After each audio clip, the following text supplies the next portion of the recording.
Și iau ce frumos e aici.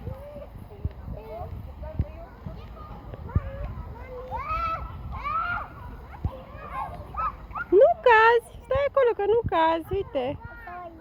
Stai acolo dacă vrei, dar nu cazi. Acolo. Așa, și acolo poți să mănânci. Și mai încolo sunt mese, poți să joci fotbal, badminton. La mine nu se vede de legăne. Eu văd pe aici, între pomi.